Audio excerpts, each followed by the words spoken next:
mind. And this is where we need to have a consciousness of awareness and mindfulness. So in Master's explanation, in this world, why it is so hard for everyone to live and work happily, and that's because our minds are not contented. So it's not about how much we have, it's whether we're contented with what we have, which is the main thing. Because if you can be a trillionaire, if you're not contented, you're still a poor person. So we constantly pursue things and become unsatisfied. And as a result of which we can pursue things, in the process of pursuing things, we hurt. We do not hurt just people, we also hurt the environment. And as a result of which we have this climate change that we are having, and eventually we roasting ourselves in mental afflictions, as well as not only that, but we're also facing the environmental damage into the world, and that's how the decay of the karma comes about. So those who obviously there are a lot of clever people around, but cleverness doesn't mean that one has cleverness is not wisdom. Some clever people's heart are filled with delusions and often err in their behavior. And that's because they think they know all. And that's the reason why you have that affliction. I already shared with you a few days ago about during the time of the Buddha, one of the practitioners think that he knew a lot and carried a torch around. And when questioned by the Buddha, he realized that he did not know as much, and what he thought he knew. Possession of knowledge doesn't mean that one is wise. So we must honestly take good care of our hearts and be very alert, so that this is about the awareness of our own self. Otherwise, it will cause a lot of mischief and disrupt the society, bringing disasters to the world.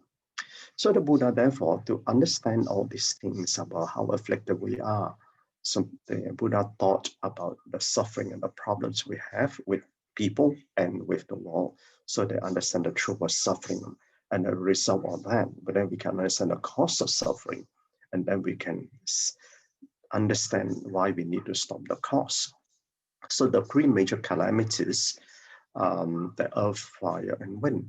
So I will cut short this explanation. You can read this note in the interest of time, but essentially there are actually not 7, but 8 cycles of fires, but each cycle of fire has 7 major fires. So Master explained that the 7 major fires followed by the flood, but it also ends with another cycle of fire. So it's 7 cycles plus 7 floods, but it's actually then it ends with another cycle of fire. So there are actually 8 cycles of 7 fires. Then there's 7 cycles of floods. After these 8 cycles of fire, so intercepted within the 8 cycles of fire, then you 8 cycles of floods. Okay, then the end with one windstorm, and just the end of the calamity of major karma. So the karmas that Master explained. Now, starting with an average lifespan of 10 years. So the karma starts from 10 years, it goes up to 84,000 years, and then reduces back. So it's an increasing and decreasing karma. So 10 years go up to 84,000 and coming back to 10 years. So, but each year of increase, it takes 100 years of life. Okay, that's how the karma rises and falls. So we are on the state of the decline or the decay in this lifetime. So this, as human population increases, disasters don't draw nearer, as more afflictions gather. So as a result, which become more aggressive, roasting in the great fire. Eventually, we reach the strength of increasing and decreasing karma. We'll come to what this strength of means in the next slide. That is when the material world itself decays, and then the world is totally annihilated, and then this new cycle begins. So we need to have a repentant heart to stop all these afflictions. The karma of Calamities is called a great karma. So the Lotus Sutra explains 80 small karmas made up one great karma. Okay, now this is what it is. So a great karma is made up of 80 small karmas. But in between, there is what you call a medium kalpa. So intercepted between a great kalpa, a small kalpa, is a medium kalpa.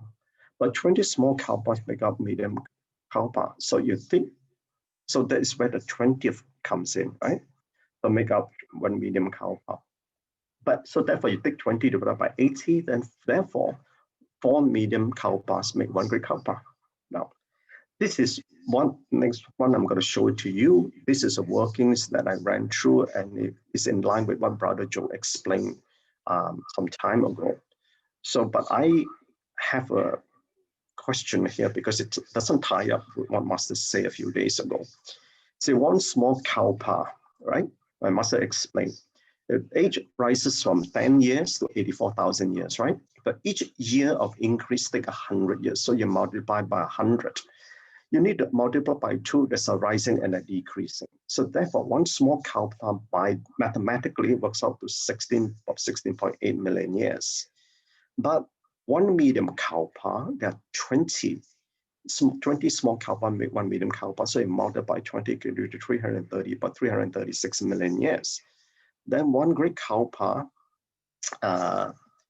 is 4 medium kalpas, right? So you multiply 4 is 1.3 billion years. But the thing is that 1.3 billion, 3 billion years doesn't tie up a few days ago. Master said that the kalpa is measured in trillion, not billion years. So I tried to do some research, and I found, this is what I found out, but apparently one small kalpa is made of 1,000 regular kalpas. Now, if that is indeed the case, then therefore, this 16.7 billion years, 16.8 million years is actually a one regular kalpa, if my understanding is correct. If that's the case, then one great kalpa will have to multiply another 1,000, giving 1.3 trillion years, right? Which ties out to what Master said a few days back. So our afflictions accumulated over a long period of time. We have created much karma and bring about many disasters. So this is the formation, existence, decay, and the disappearance or cessation of the elements. And so all these things we have to be mindful, and so that we avoid this endless cycles.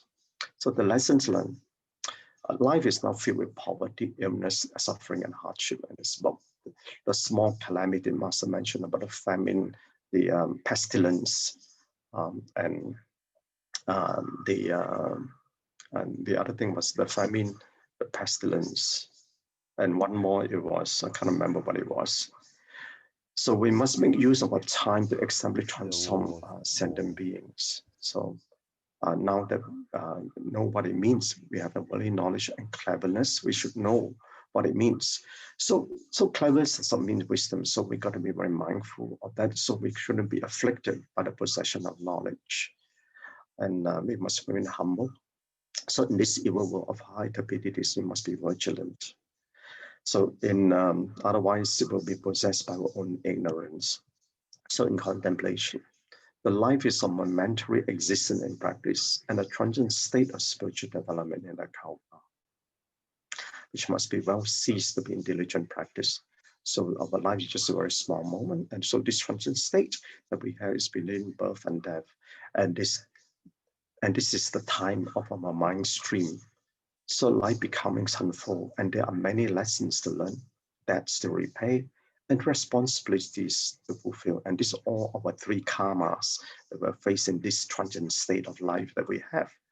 So the transient state, therefore, is a time of cultivation for us to learn and to grow in a higher note from the level that we were born to begin with in this life. So on relationship, and this is about consciousness relationship, a second in the day is worth as much as this life in the kalpa, because of one small deviation, you can spend some innumerable lifetimes of afflictions. So one moment can change your day. One day can change your life. And therefore one life can change your destiny. Okay, sorry, I was rushing a bit. Thank you. Yeah, Gan En so much. BrotherChin, great insight to all the tabulations. Yeah, wonderful work. Sorry, we are not able to have enough time for BrotherChin to go into explanation. Yeah. Okay, can we take a quick group photo? Yes, please on your video, everyone. Please on your video. Show us your happy and beautiful Saturday face.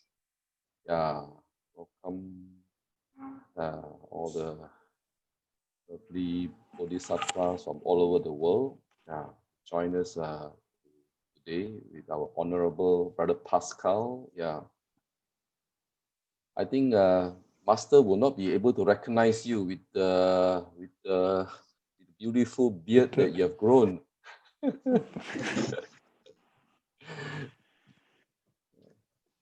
Okay, bye bye.